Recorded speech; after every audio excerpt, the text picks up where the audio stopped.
What does a speech-language pathologist do? One thing is, yes, you need a love for biology and science because you do study a lot of the human anatomy and physiology in this field. So what is the pathway looks like for someone who is interested in this particular field and want to pursue this? You need biology, that's a must. So that should be your core subject. So if you're in 11th or 12th, the board doesn't matter. And what are the different specializations in master someone can choose? They can choose speech-language pathology. So when you do speech-language pathology, things are mentioned in the first. You will be studying all those subjects, speeding, cognition, language, you also have to do your thesis. So the master's is that, but I would like to emphasize that you don't need a PG, postgraduate to work. So what are the different, different settings, right? Like, is it like clinics or private institutes or hospitals or government organizations where a student or a person can start working after this degree?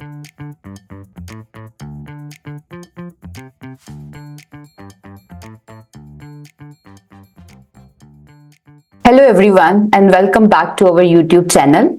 In this series of our podcast, we are exploring various career options. In today's episode, we are going to explore the career that combines science, empathy, and compassionate approach to empower individuals to improve their communication skills, fostering independence and confidence in their life. The career I am talking about is of speech-language pathologist. And for that, I am delighted to have with me Ms.Zainab Milwala. Thank you, Ms. Zainab, for joining me today. Thank you, Sonia. Thank you so much. So Ms. Zainab is a founder and lead speech-language pathologist at a speech care center in Chennai. She has more than 20 years of experience in this field.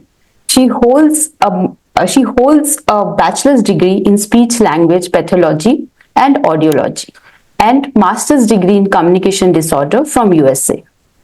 To stay at the forefront of her field, she has obtained several certificates from renowned organizations so that she can provide highest standard of care to her patients. She has also conducted numerous webinars and informative sessions to create awareness about speech therapy among parents and educators. In today's episode, we will dive deep into the career pathways of a speech-language pathologist. We'll also understand from her what are the key aptitudes and interests essential for a success in this rewarding field. So with this, and without further ado, let me welcome you once again and start our session by asking you a very basic question. What does a speech-language pathologist do? Okay, so Sonia, we fall into the allied health professionals. Okay, so if a student is looking into finding, looking into a course, then they should always go to a university and look into allied health professionals.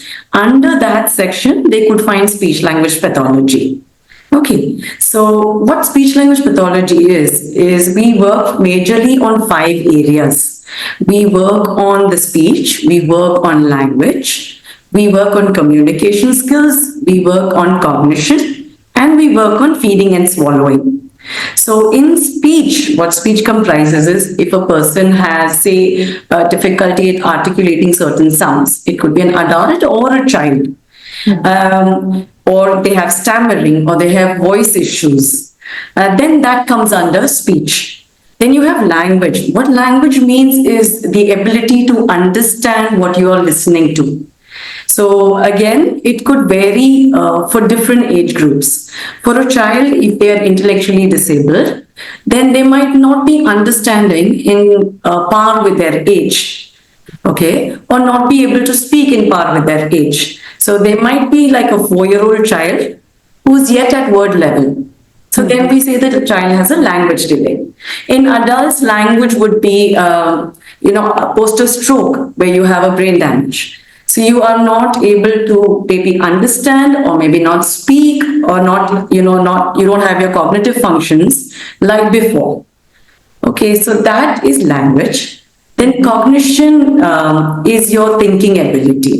So to do your daily cause and effect, if it's raining, I need an umbrella. That's the most basic with children. With adults, it would vary. Making your decisions, making inferences, that comes under cognition. And then you have your communication skills. So once you get your language, we build up on language so that you could communicate well with someone else. And then comes feeding and swallowing. Again, depending if it's a premature baby, you work on feeding and swallowing issues, even in adults likewise. And we work with the whole age group. We from infants to the geriatric population. So we work across all the age groups. And also we work with neurotypical, so typically developing individuals, and with the neurodiverse population, or with adults who have gone through strokes, Parkinson's, Alzheimer's. So this is our range of work. It's really diverse. And we come under the rehabilitation also. So that's what we do. Okay. Yes. Okay, yeah. So very interesting to know about these things, which we are not aware of all those things. But as you have explained very well, so we can understand, because very generally we just say speech therapy, but what all things come under that. Yes. So I think very nicely you have explained it, very well explained. Thank you so much. Yeah. So, Ms. Zaiban, my next question would be, we would really like to hear your journey of becoming, a speech-language pathologist. What inspired you to pursue this career? So Sonia, I was always interested in biology. I knew from the beginning. I was not inclined towards maths at all. So, biology and science has been my interest.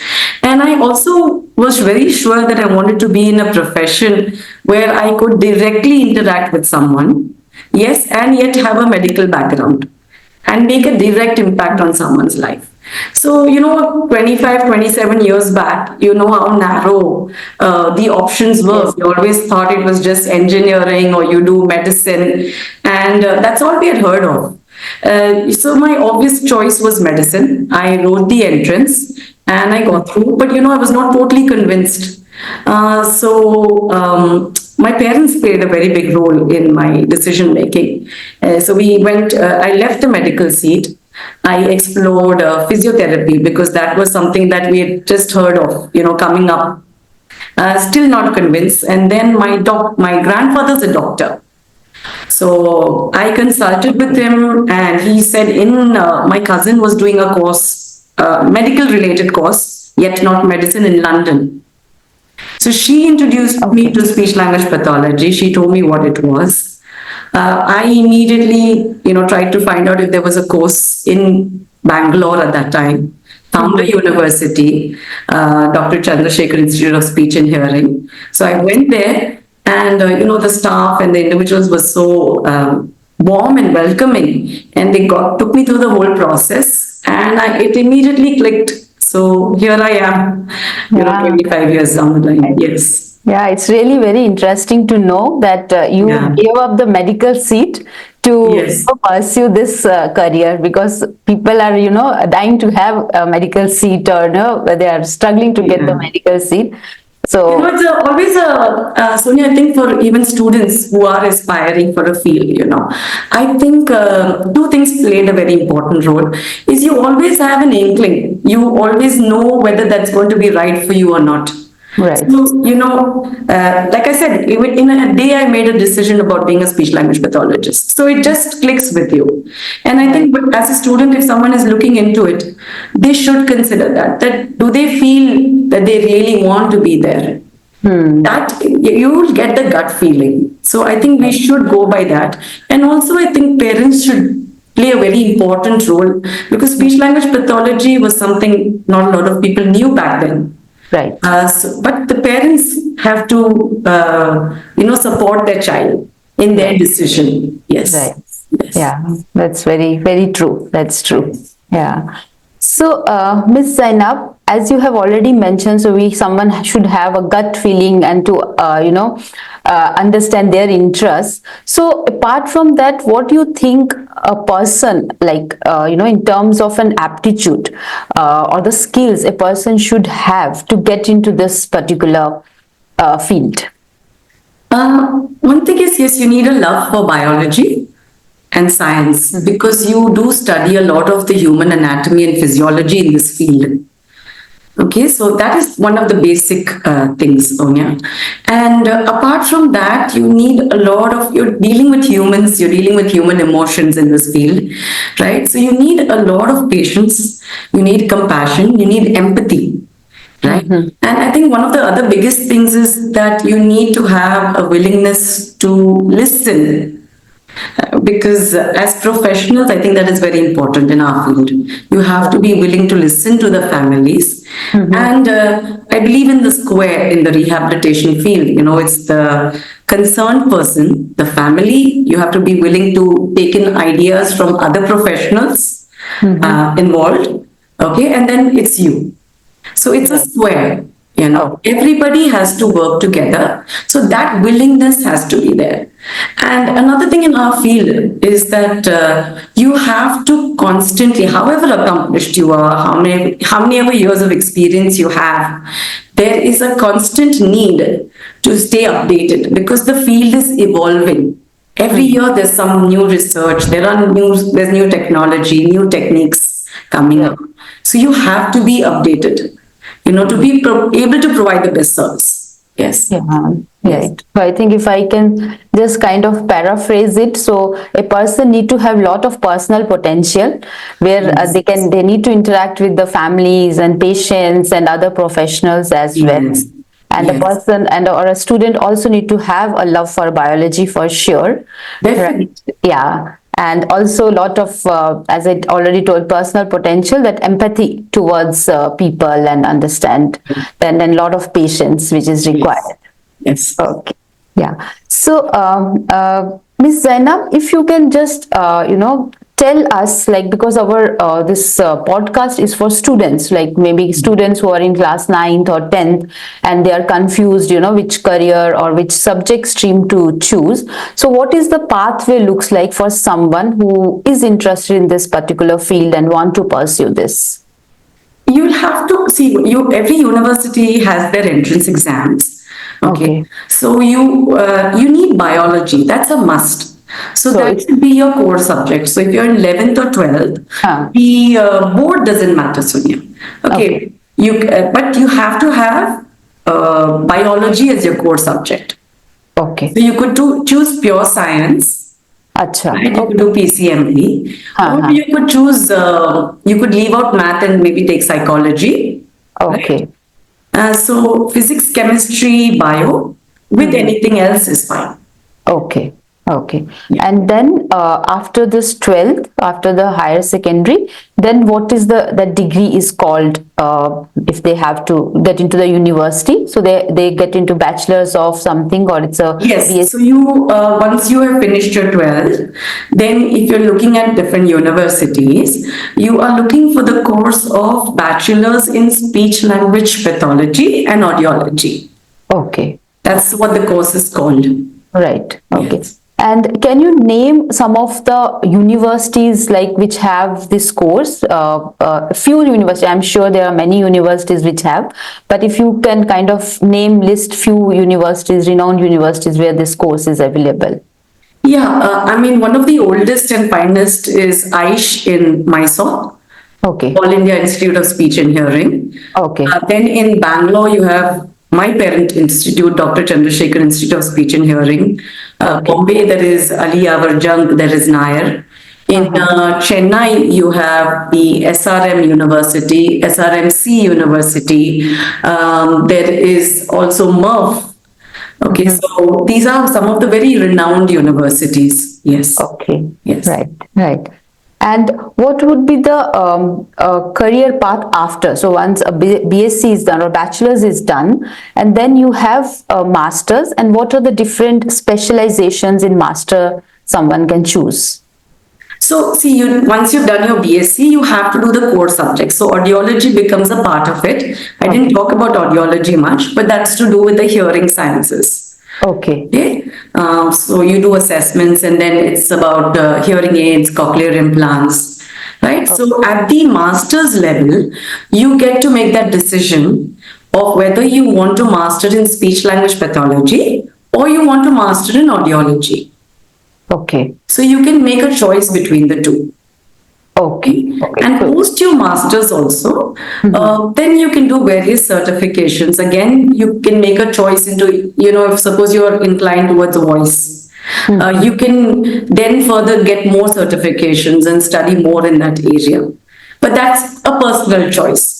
okay. Right? Yeah. So, but there are many specializations which are available. So one can choose one can choose to go to audiology or to speech one. Yes, we can choose speech language pathology.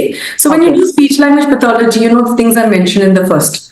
You Yeah. will be studying all those subjects, speeding, Right. cognition, language, you also have to do your thesis.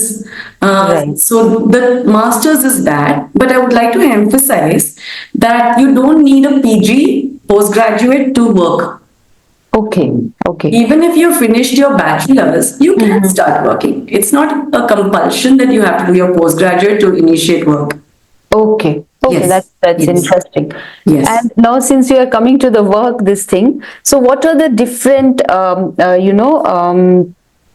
different settings, right? Like, is it like clinics or private institutes or hospitals or government organizations where a student or a person can start working after this degree?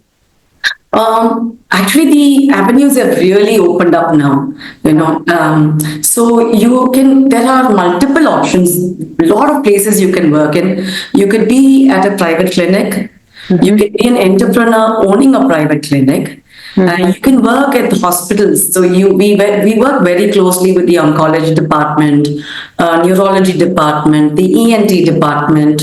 So at hospitals, you can work like that. You can get into an NGO that supports, say, Parkinson's or, works with children. Also, schools are a very new opening. So a lot of schools are opening up to having, a department, a rehab department within a school. Okay. Yeah. So And these that's, options, yes, yes. yeah. All schools are having it now. Okay, and that schools when you say that it's in school, so it's like basically the schools they have special needs students, special needs children for them. Yes, yes, This, because yeah. now there is a government regulations where Okay, a certain percent of seats are reserved for children with special needs. Also, schools cannot deny admission. They right, have to. So these right, children might need extra support.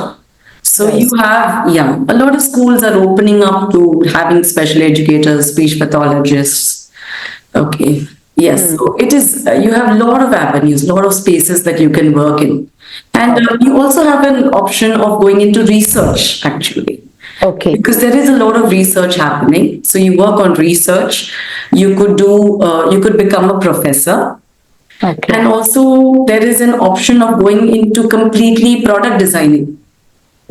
Okay, what I mean by products is we use a lot of maybe instrumental tools. So there are a Yeah. lot of things we use, flashcards or interactive games. So if you're really interested in that area, you can also go into that.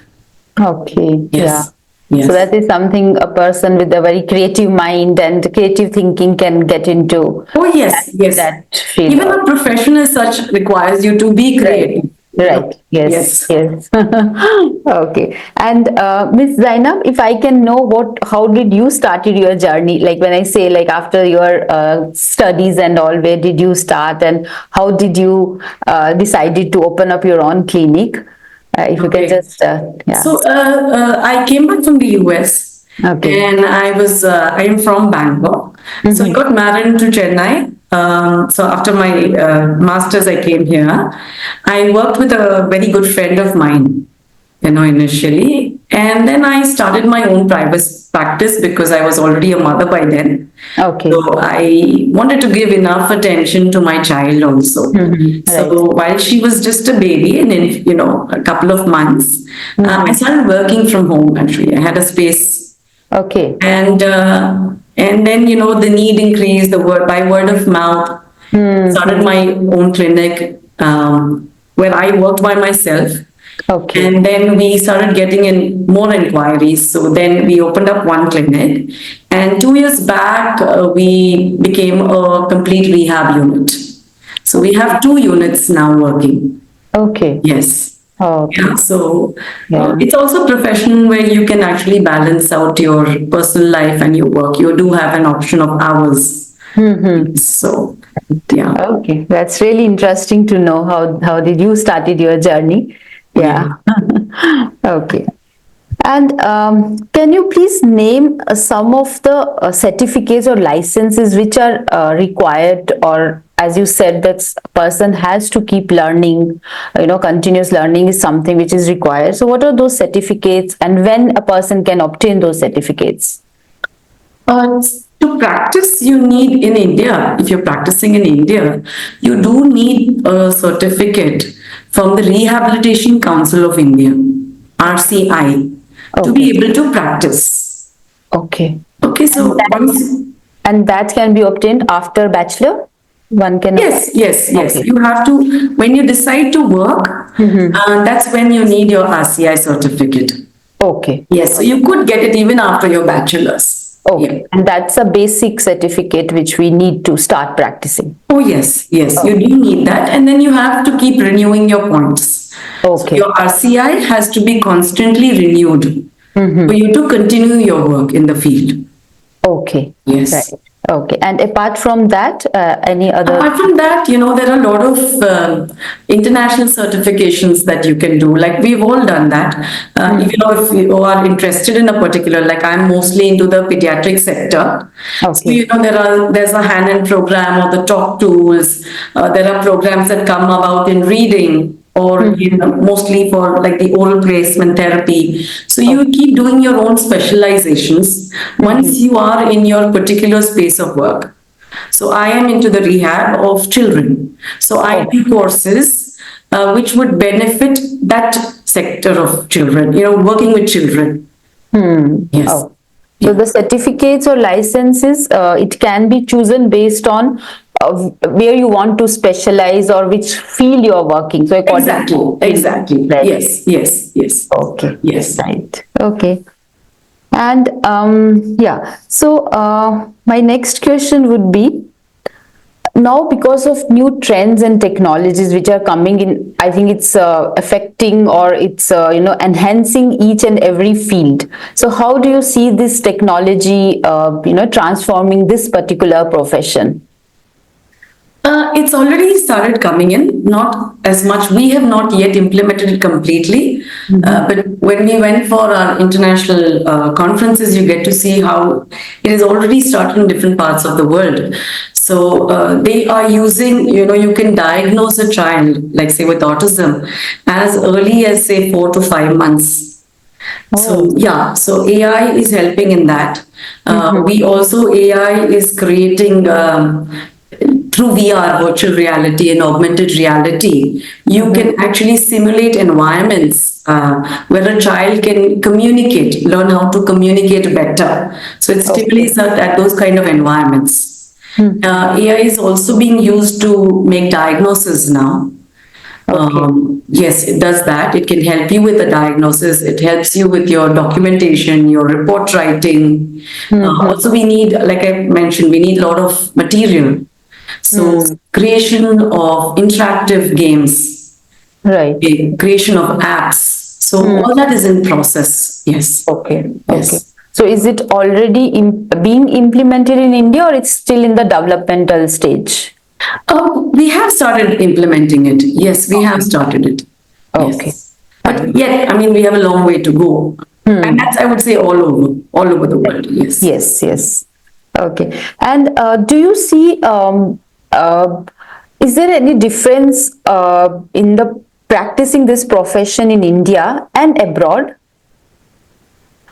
I mean, what I mean to say is in terms of how popular this is, or how to put it, like, so what would be the difference if a person who has done this course from India, whether to practice here in India, or if he or she chooses to go abroad and practice? So what would be the difference there? See, one thing is if you're moving from India to another country, you definitely need you have to be, you need to follow their protocol. Like Right. if you're moving to the US, you need your CCC, what they call. They have the Okay. American Speech and Hearing Organization. So you need your, the clinical competence certificate. Okay, so you need to get that certificate, which is not too difficult. It's just a single exam. So it's very easy in our field to be absorbed anywhere in the world.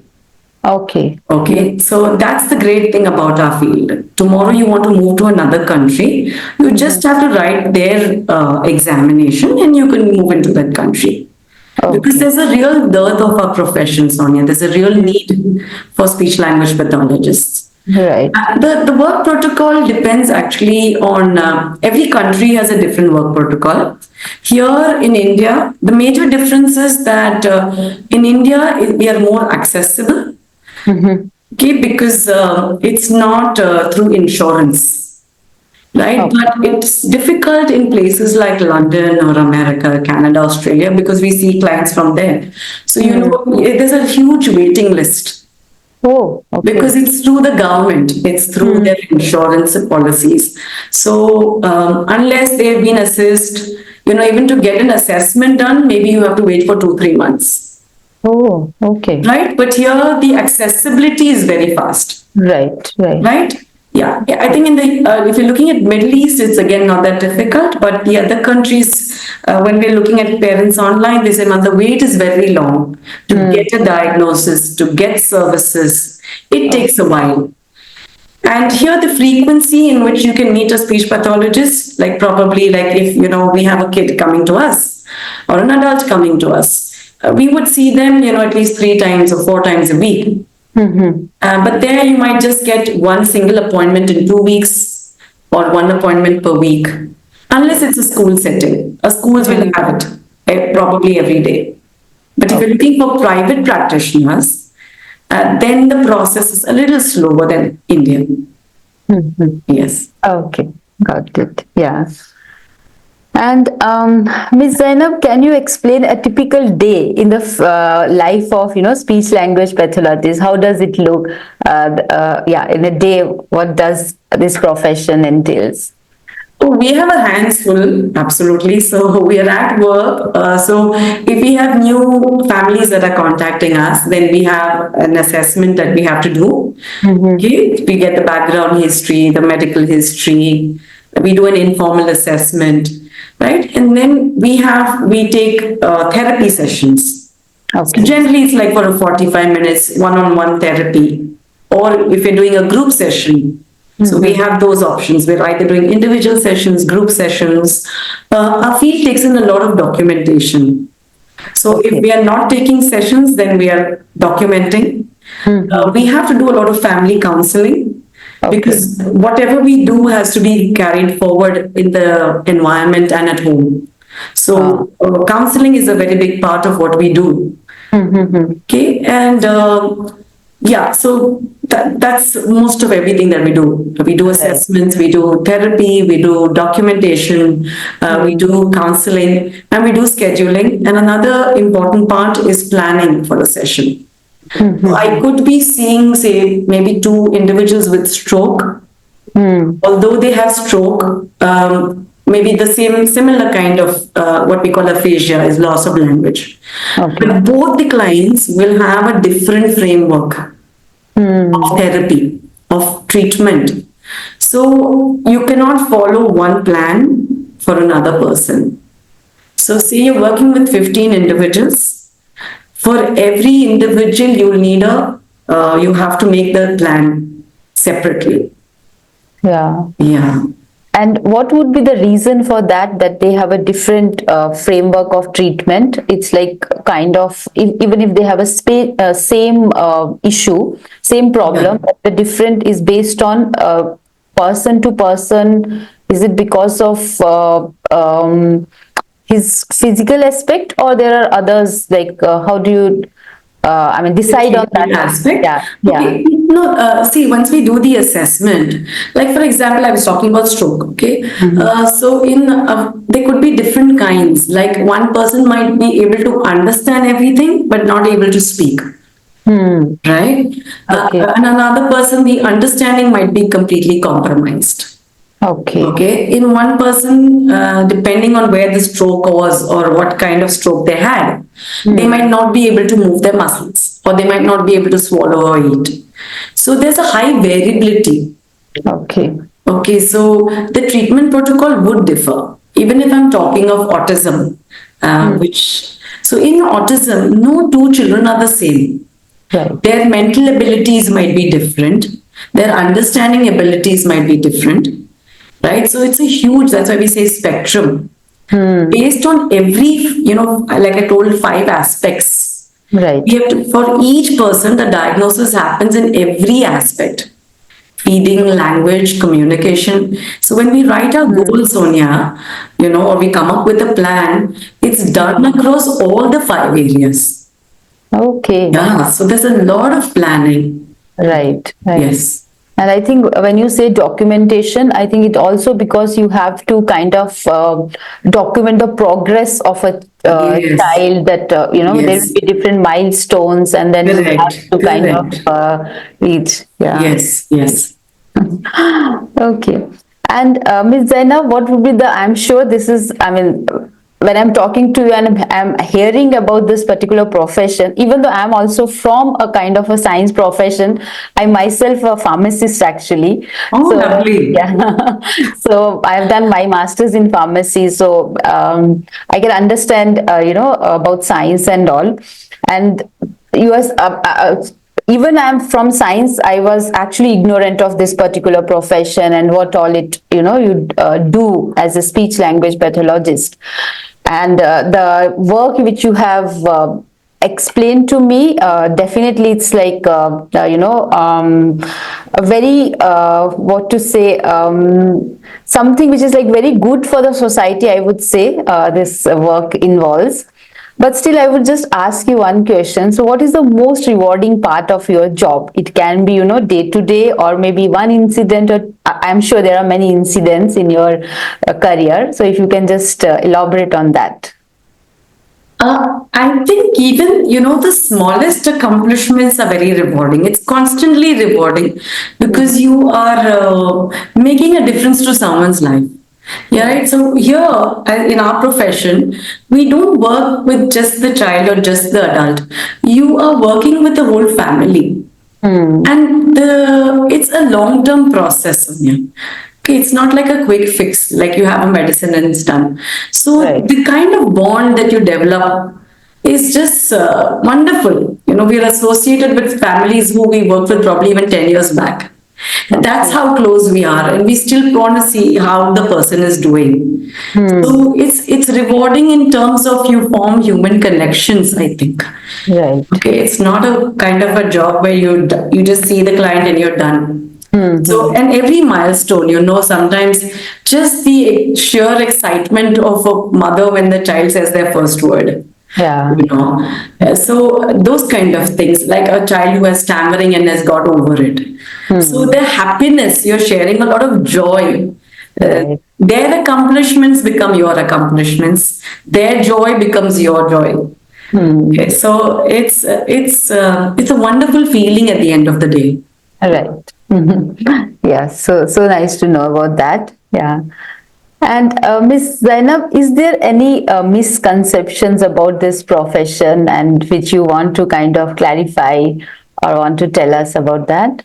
Uh, the misconceptions actually, like you said, yeah, although you are from an allied health professional, so there are professionals who don't know much about it. Although it's an evolving field, people are getting aware. They know there is something. But the misconceptions are a lot of people still think that it's just a diploma. Like, Hmm. they say it's a 2, 3 months course. Can we finish it and start doing speech therapy? So it's a complete degree course for 4 years. You have to study a lot in it. Okay. So that is one of the things we generally face. Also, people think we just work on speech clarity issues or stammering issues. Right. But there is a lot more that we do in the field. Right. So that is something that we face. And they think it's only to work with hearing impairment or stammering, those kind of issues. Also, speech therapy is generally associated with children or with someone who has, and just like I say, an intellectual disability. So these are certain misconceptions about the profession. Right. Yeah. Yeah. So as you have initially explained very well, so now we can understand thoroughly Yes. like what speech language pathologist Yes. does, Yes. right? And what are some of the challenges which you face? Again, it's like, is it day-to-day challenge, or it can be like sometimes you get a very, tough patient, or what are the challenges which you have faced? The challenges I would say is, one major thing in India is that, if you are, you have to know the regional language. Huh. That becomes a challenge here, not anywhere else. Because if you're shifting states, if a speech language pathologist is shifting, you need to know the regional language. So language could be a kind of a barrier in our profession. The other thing is that, because there's still a dearth and you are into a profession where you always feel the need to help and support as many families and clients as possible. Sometimes our caseload gets a bit too much because you can limit yourself, but you really want to go and help everybody. So you take in as many as you can. So that could be a challenge. The other thing is time management. Is because you're doing too many things at one time. You're taking sessions, you're doing assessment, you have your counseling sessions, you have to constantly document, like I told you, on a daily basis, So that is, we have to really know how to manage our time within the working framework. And I think the other thing is sometimes is just breaking the news of the diagnosis. That could be a challenge because it takes a lot of resilience and grit to say that and for the family to accept it. Yeah. Okay, so if you're seeing, let me say, like a 2-year-old child, 2.5-year-old child, parent with a firstborn, and we see symptoms of autism or AD, autism mostly, or their global developmental delay. For us to break the news to them, if we are the first person to do so. Yeah. Right, and to help them accept it is and acknowledge and then work towards it. I think that is a little road bump that we face sometimes. Yes. Yeah, and I think you also have to prepare yourself very well to communicate or to pass on this information to a family. Yes, so you have to have definitely good communication skills. And I would say soft skills are very important again in our field, Sonia. You have to know how to connect because you're constantly dealing with humans. Right? So you have to have those kind of skills. Okay. Yes. Okay. Yeah, I think most of the questions I have covered, whatever I had in my list, and I think it was a wonderful conversation, and I have known, a lot of information and knowledge about this field. So I'll end this conversation with the last question to you. So, what advice would you give to students who are interested in becoming, speech language pathologist? I would first of all say absolutely go for it. It's very, very rewarding, Sonia. At the end of the day, it's so soul satisfying. So it's very rewarding. Apart from that, there are huge opportunities and the field is only going to grow and grow. So wherever you go, whichever part of the world, you will get easily absorbed. So the opportunities are great. As soon as you finish your bachelor's and you decide to work, there are ample opportunities. You can get absorbed anywhere. Okay, so it's a growing field, and I think a student should go for it. Mhm. It's wonderful. It helps you to be creative. It helps you to interact with so many people. So I think it's in the future, rehabilitation courses or allied health professional courses are going to be a need, Mhm. a constant need. Yes. Right. Okay. Yeah. Thank you. Thank you, Ms. Zainab. Thank you. Really appreciate your valuable time, and sharing your insights, knowledge about this particular profession. And I'm sure, yeah, and I'm confident that our viewers have also learned a lot about this profession and have gained knowledge about many aspects of this profession, which will help them to assist, in making an informed career decision. So, with our conversation and your insights of this, I'm sure it's going to help them. And Thank you so much. I once again really appreciate your valuable time for this session. Okay, my absolute pleasure, Sonia. Yeah, Thank thank you. you. Thank you. Hello, I hope you liked this video and have gained a lot of knowledge and insight about this particular profession. If yes, please do share it with your friends and family so that they can also get to know about this profession.